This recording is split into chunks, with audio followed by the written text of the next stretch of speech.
Bienvenidos y bienvenidas a una nueva emisión de Horizonte Sur Global, el espacio de reflexión de política internacional que transmite por la pantalla de Barricada TV. Vamos a ver algunos de los títulos más relevantes de la semana. Perú Libre no apoyará al nuevo gabinete. La Asamblea Nacional Extraordinaria del partido por el cual Pedro Castillo llegó al gobierno definió no apoyar al nuevo equipo ministerial presidido por Mirta Vázquez. Además, aseguraron que los ministerios encabezados por las integrantes del partido, Dina Boluarte Segarra y Betsy Chávez Chino, no responden a una decisión partidaria, sino a un acto individualista. Esto ocurre luego de que el presidente le aceptara la renuncia al gabinete que encabezaba Guido Bellido.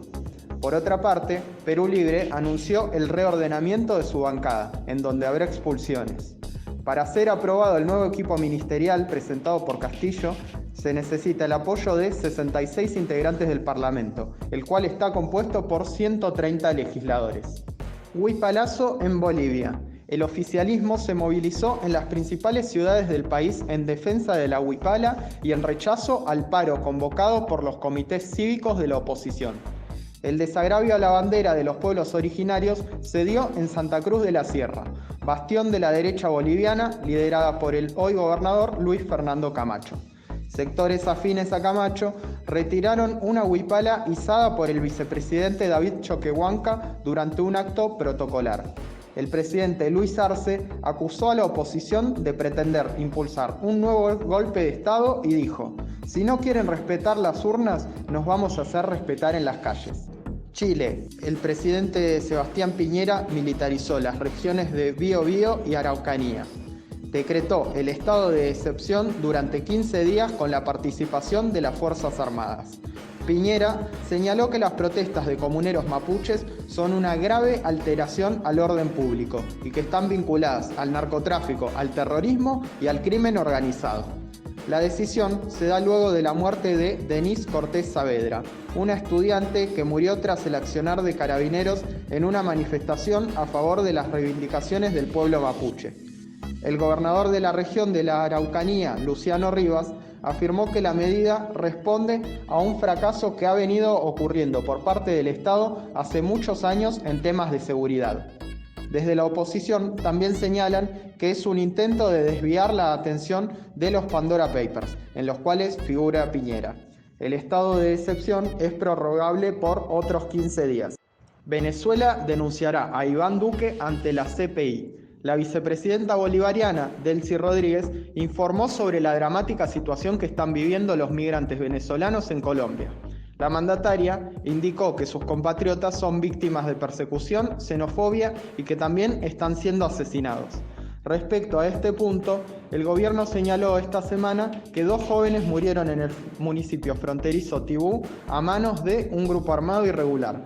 El fiscal general venezolano, Tarek William Saab, sostuvo que hay 800 personas desaparecidas y 1.900 personas asesinadas en territorio colombiano. Bien, veíamos el flash de noticias, ahora vamos a ir a un breve corte y luego vamos a profundizar sobre las revelaciones de los Pandora Papers.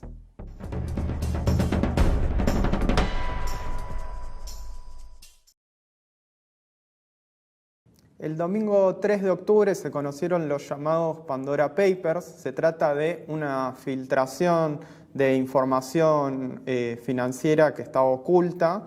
La filtración fue realizada por el Consorcio de Periodistas de Investigación, el Consorcio Internacional de Periodistas de Investigación, perdón. Vamos a detallar un poco el tema. Estamos en comunicación con Andrés Chiriboga, quien es sociólogo económico. Otras veces Andrés tuvo la gentileza de hablar con Barricada TV para contarles sobre la realidad política de Ecuador, pero en este caso, Andrés, en principio te doy la bienvenida. Queremos profundizar más desde una cuestión global este asunto. Por lo tanto, quiero comenzar con una pregunta simple que es: ¿qué implican los Pandora Papers? Y si considerás que esta revelación puede generar algún cambio, teniendo en cuenta que en los últimos años hubo otras filtraciones, como es el caso de los Panama Papers, y todo siguió aparentemente, por lo menos, más o menos igual.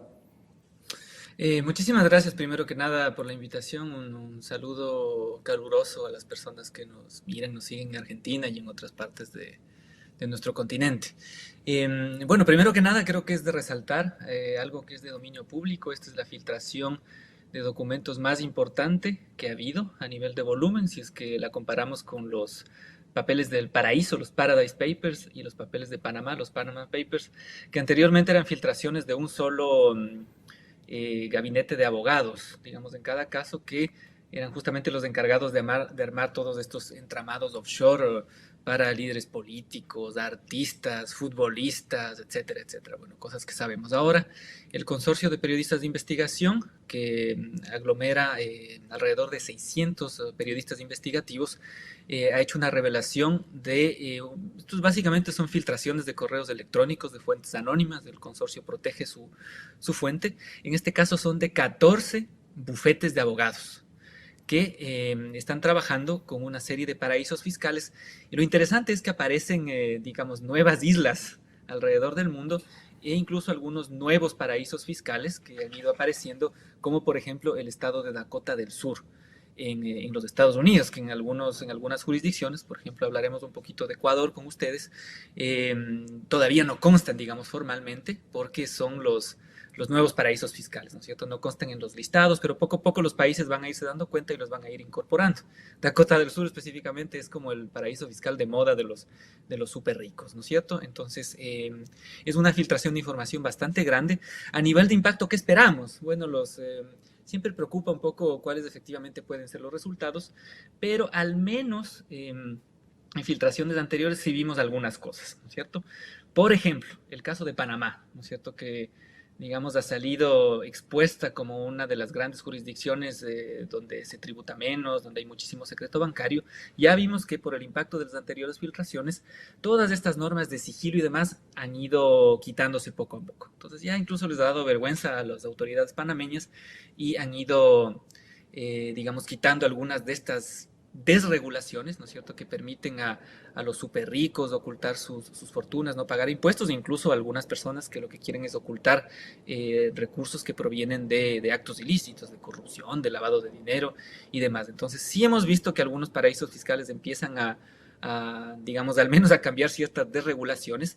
Y lo importante es esto, ¿no es cierto? Se llama la atención sobre nuevos paraísos fiscales a los que el ojo de los reguladores podría tenerle atención. Y una última cosa que es interesante.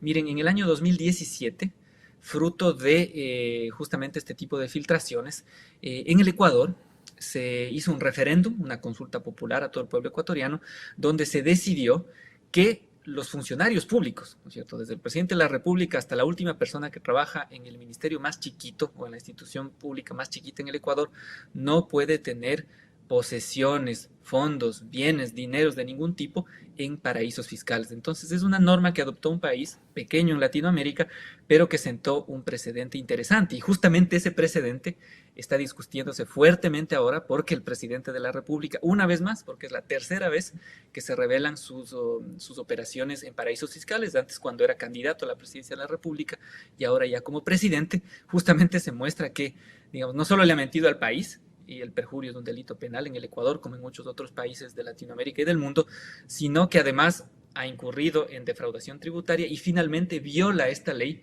que en el Ecuador se llama la ley del pacto ético. Entonces, los resultados de lo que pueda pasar con estas filtraciones a nivel mundial, digamos, siempre es de pronóstico reservado. Esperamos efectivamente que hayan golpes a estos paraísos fiscales, pero efectivamente que sobre todo hayan procesos judiciales, procesos de investigación y, ¿por qué no?, nuevas normativas a nivel mundial, a nivel latinoamericano, como justamente una iniciativa que tomó el Ecuador en el 2017, que en el proceso de investigación que está atravesando el presidente de la República, el banquero Guillermo Lasso, digamos, esperamos que llegue a buen puerto y finalmente se tomen las decisiones que pueden ser tremendamente severas, incluyendo la propia destitución del presidente de la República.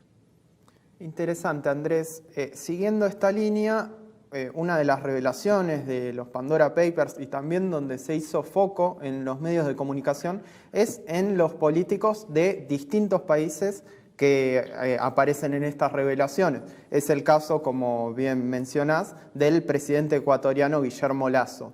Pero me interesa también que hablemos un poco sobre la trama oculta, ¿no? El sistema que permite que se lleven adelante estos mecanismos de evasión.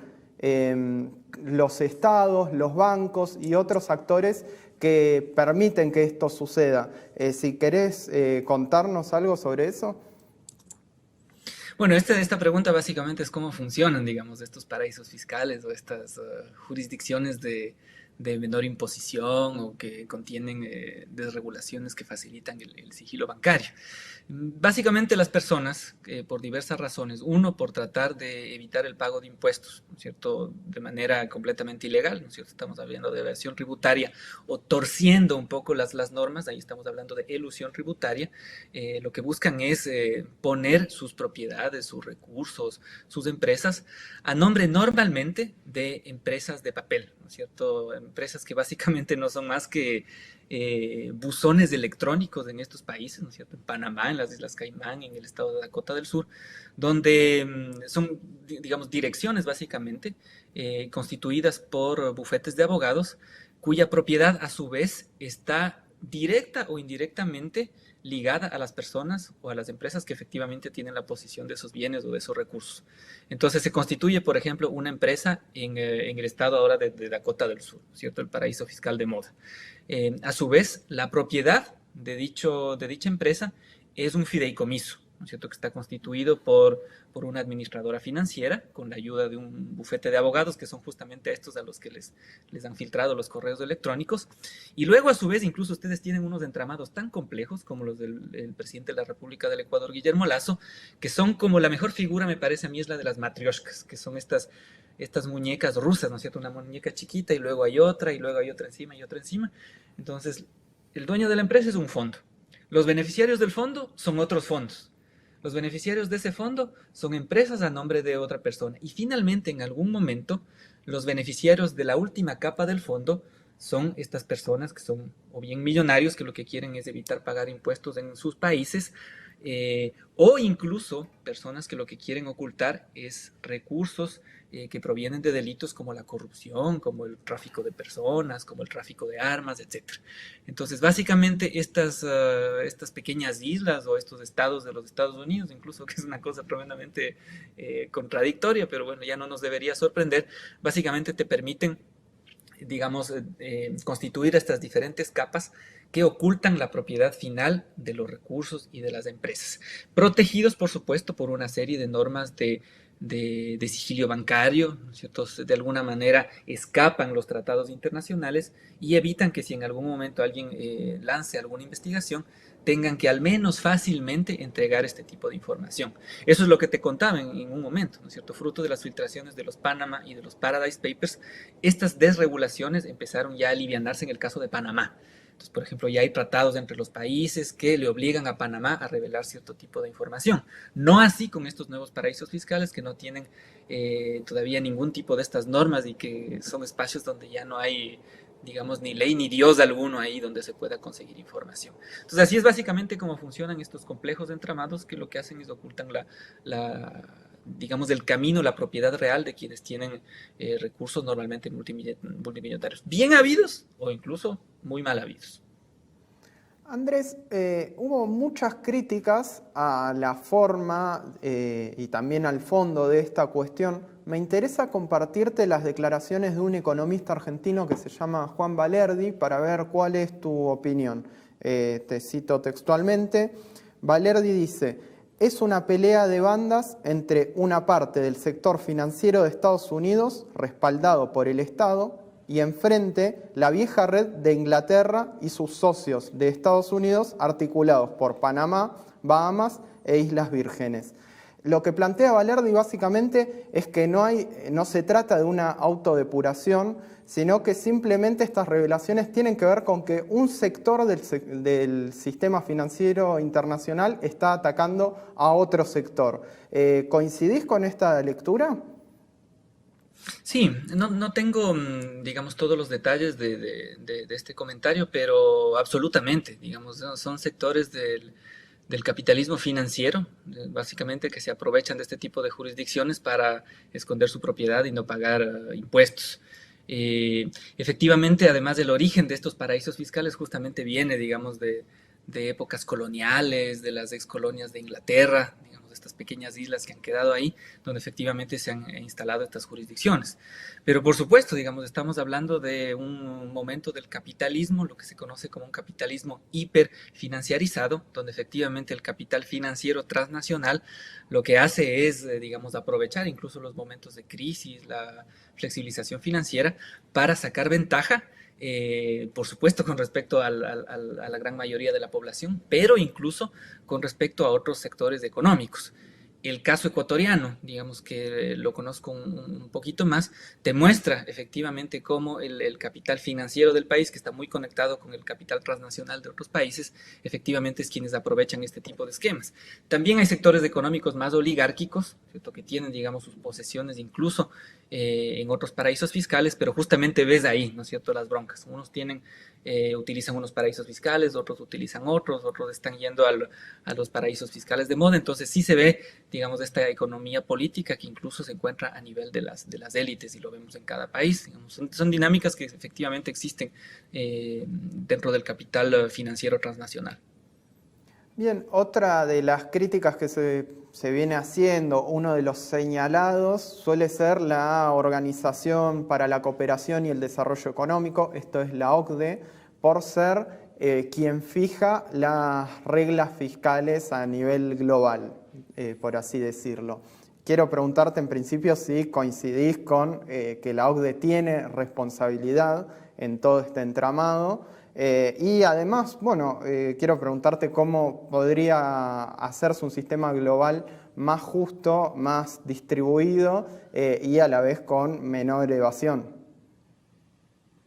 Bueno, se necesitaría, digamos, una gran iniciativa internacional, ¿no es cierto? A diferencia de iniciativas muy esporádicas que vienen de los propios países que se sienten en algún momento afectados, sino más bien debería haber una gran, digamos, una gran iniciativa para establecer reglas más rígidas a los flujos de capitales y a todo lo relativo a la evasión tributaria. Digamos, hay organizaciones como las organizaciones de los propios países ricos que han definido este tipo de cosas. Hay iniciativas bilaterales o unilaterales. Los propios Estados Unidos tienen una serie de tratados, por ejemplo, de, para transmitir información, para exigir que los países les entreguen información sobre los deudores norteamericanos, por ejemplo. Países como el Ecuador, varios países latinoamericanos tienen suscritos, algunos vigentes, otros no completamente vigentes, tratados con los propios Estados Unidos, pero por supuesto sería necesario una iniciativa un poco más intensa, una discusión global, que ojalá este tipo de filtraciones puedan generar, no solo, digamos, a nivel de los grupos de los grandes países, de la OCDE, del G7 y demás, sino incluso a nivel un poco más grande. Existen, por ejemplo, iniciativas que se han dado en el seno de las Naciones Unidas. Las Naciones Unidas, por ejemplo, a los delitos económicos, donde hay defraudación tributaria, notablemente por el uso de paraísos fiscales y de regímenes con menores niveles de tributación, ya los cataloga como delitos en el ámbito económico y violatorios de los derechos humanos. Pero estas declaratorias efectivamente deberían aterrizar a nivel de normativas compartidas entre los países y normativas bilaterales y normativas de los propios países. Entonces sí falta un mayor nivel de aterrizaje de algunas iniciativas que ya existen, pero que esperamos que este tipo de filtraciones puedan exigir de alguna manera a que los tomadores de decisión sean más firmes y pongan en marcha regulaciones fuertes, teniendo además en cuenta que lo que revelan estas filtraciones son los nombres de muchísimos tomadores de decisión que además son tremendamente hipócritas en las normas que proponen. Mira, por ejemplo, una discusión que se ha desatado con los papeles de Pandora es justamente cómo ciertos líderes, digamos, regionales o mundiales incluso, están hablando de la importancia de establecer impuestos a los grandes patrimonios. Es una discusión que se está teniendo muchísimo porque hay un auge, ¿no es cierto? A pesar de que a pesar de que los países del mundo viven una serie de crisis sucesivamente, digamos, el capitalismo, digamos, tiene como características intrínsecas las crisis, pero si solo vamos, digamos, hacia el 2007, al 2008, desde ahí no ha parado de haber subsecuentes crisis. Y en este contexto, los ricos se vuelven más ricos. y siguen encontrando lugares donde pueden evadir sus obligaciones fiscales. Entonces, una de las grandes iniciativas que se ha discutido son los impuestos a los patrimonios. Pero grandes proponentes de este tipo de iniciativas, como el ex primer ministro británico Tony Blair, los que proponen este tipo de impuestos son efectivamente quienes utilizan estas guaridas fiscales, porque más paraísos son guaridas fiscales, donde finalmente tienen la propiedad de su riqueza, de sus millones de euros, de dólares o de libras esterlinas que poseen. Entonces es tremendamente hipócrita y es un llamado de atención a que haya líderes que efectivamente sean coherentes con las cosas que proponen y no, mientras generan las reglas o propuestas de regulación, propuestas de leyes, lo que hacen es a la vez generan la trampa por donde ellos personalmente se van a escapar. Y ese es un caso muy similar, volviendo al caso ecuatoriano, si me permiten, del propio presidente Guillermo Lasso, que hace poco envió a la Asamblea Nacional del Ecuador un proyecto de ley que no vamos a entrar en esos detalles ahora, pero entre otras cosas, era una reforma tributaria que ponía muchísima carga tributaria sobre la clase media, pero por ahí, para cumplirle algunos, me parece, requisitos al Fondo Monetario Internacional, hablaba de un impuesto extraordinario a los grandes patrimonios. Pero mientras hablaba de poner un impuesto extraordinario, básicamente simbólico, porque gran parte de la reforma lo que quiere es cargarle impuestos a la clase media, de la mano con eso, vemos una vez más que el presidente de la República, un banquero multimillonario, va generando las diferentes trampas. Y en la propia propuesta de ley, esto es bien interesante, había un régimen, me parece que es el artículo 91 que estaba propuesto, donde se hablaba de un régimen de regularización de los activos, es decir, del dinero, de los recursos que están escondidos en paraísos fiscales, en guaridas fiscales. Entonces les decía, miren, vengan al Ecuador, paguen una tasa chiquita del 5% y luego vuelvan a sacar la plata y no pasa nada. Además, con la obligación, para que veas cómo a la vez que hablan de impuestos a los patrimonios, a la vez crean el hueco, crean la trampa. Decía, bueno, regularizan, digamos, estos flujos irregulares que ustedes han generado, pagan una tasa chiquita y luego la justicia, es decir, en el caso ecuatoriano, la Contraloría, la Fiscalía, el Servicio de Rentas Internas, que es la institución que se encarga de la gestión de los impuestos, no podrán perseguirles, no podrán empezar procesos judiciales en su contra. Entonces es una barbaridad, que son cosas que ojalá con este tipo de filtraciones y con una adecuada discusión pública a nivel local, a nivel internacional, pueda ir cambiando. Andrés, por último, me interesa conocer tu opinión. Seguimos hablando de la OCDE, ya que en los últimos días los países que la componen acordaron un impuesto a las multinacionales de una alícuota del 15%. Entiendo que se trata del primer impuesto a nivel global. Me interesa saber qué pensás, si lo consideras un avance y, bueno, qué opinión tenés sobre qué otras cosas se pudiera hacer. Algunas las detallaste recién. Es un avance de todas maneras, pero como te decía justamente, se necesita que sean iniciativas más grandes, ¿no es cierto? Uno efectivamente es apuntarle a los mecanismos de evasión o incluso la propia acumulación extraordinaria de riqueza de los capitales multinacionales, pero digamos de la mano tú no puedes tener las herramientas completas si, por ejemplo, no has fortalecido una normativa o sanciones justamente a las guaridas fiscales, ¿no es cierto? Las viejas guaridas fiscales, las Islas Caimán, Panamá, una serie de islas que aparecen por todos lados del mundo, e incluso, como te decía, algunos estados de los Estados Unidos, Delaware, Dakota del Sur. Entonces, si tú tienes impuestos que se crean, que pueden ser interesantes, ¿no es cierto?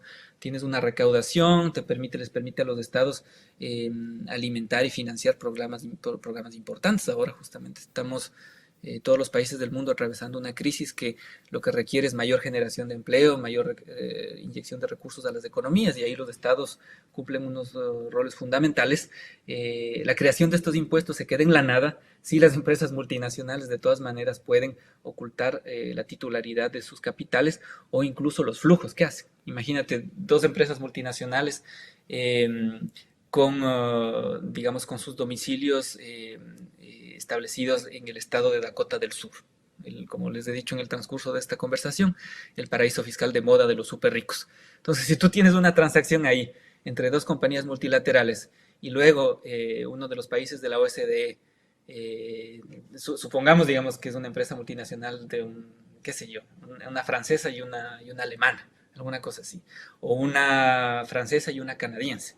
Si dicen, bueno, miren, efectivamente aquí tenemos que hay que hacer una transacción, tiene que caerles un impuesto por lo que lo hemos definido, pero tú no puedes tener ningún rastro de la transacción. Es una transacción que se compensó en el marco de un paraíso fiscal. Entonces, no hay forma de saber. Las autoridades de cada uno de los países piden información, el estado de Dakota del Sur no te da la información. Es como si esa transacción no existiera. Y si es que no revelamos esa información, la puesta en marcha, tanto de impuestos como incluso de mecanismos de castigo cuando se trata de dineros o de recursos ilegales, de origen ilegal, básicamente queda en nada. Entonces hay que completar el círculo. Son iniciativas interesantes, es una discusión que va empezando, pero efectivamente tiene que ser un esfuerzo muchísimo más amplio. Sí, es muy interesante y muy cierto. Por supuesto, nos parece también interesante que estas revelaciones no caigan en la vieja idea de la antipolítica, que simplemente sea un cuestionamiento a los políticos como si fuesen una masa uniforme, sino que por el contrario lleven a cuestionar cómo funciona el sistema financiero internacional. Andrés, ha sido muy claro y Claro. bueno, como siempre te agradecemos por tu participación.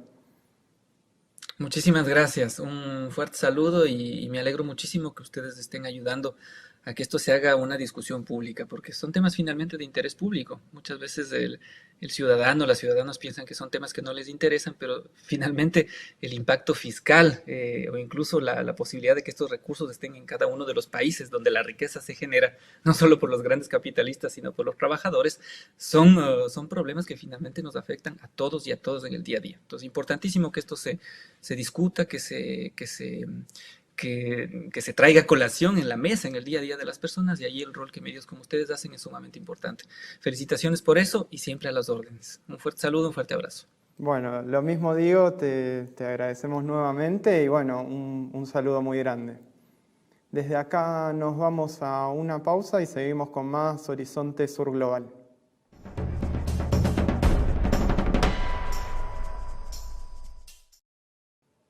Vamos a ver ahora la columna semanal de ARG Medios. Bueno, el 15 de octubre es una fecha que ya está marcada en el calendario africano. Todos los años se recuerda el asesinato de Tomás Sankara, el líder revolucionario que muchos y muchas consideran como el Che africano. Pero este año esta fecha cobra particular importancia porque se está llevando adelante el juicio que busca darle justicia a 34 años de su asesinato.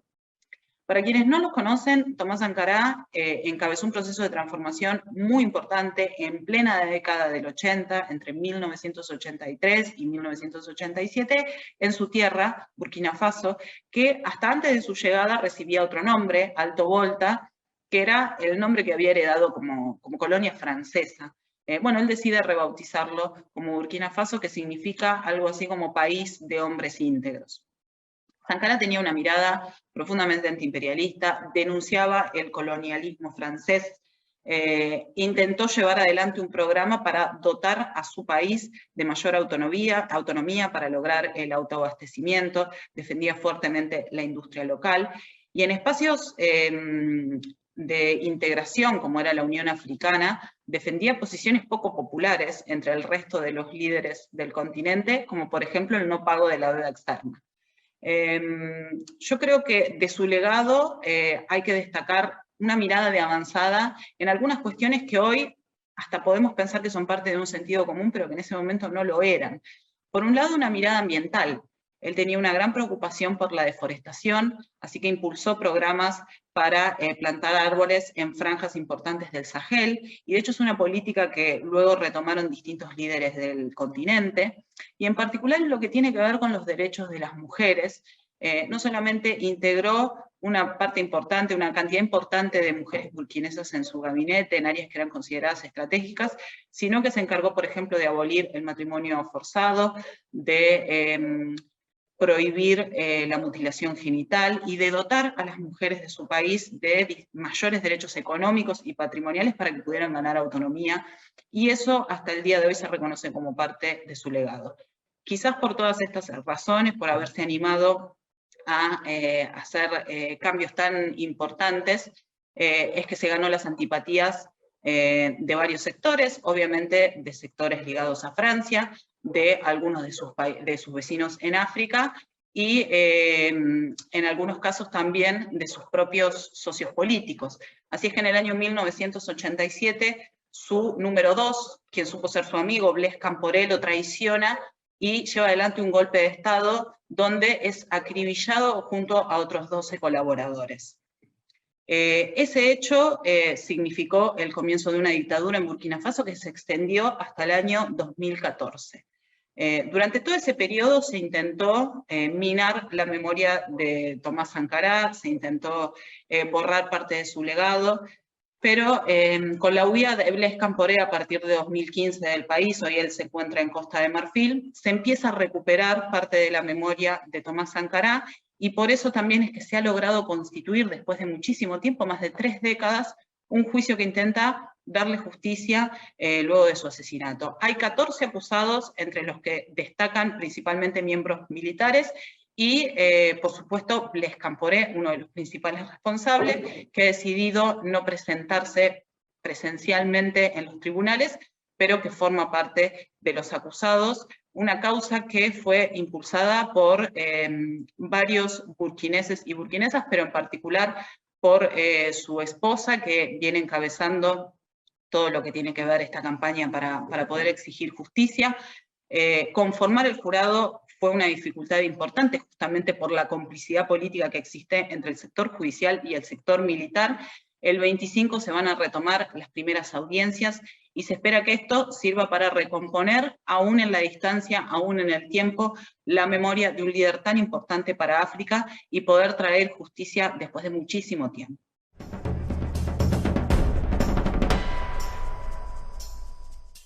Bien, llegamos al final de una nueva emisión de Horizonte Sur Global. Muchas gracias por estar del otro lado y nos vemos la semana que viene, como ustedes saben, los viernes a las 22 horas.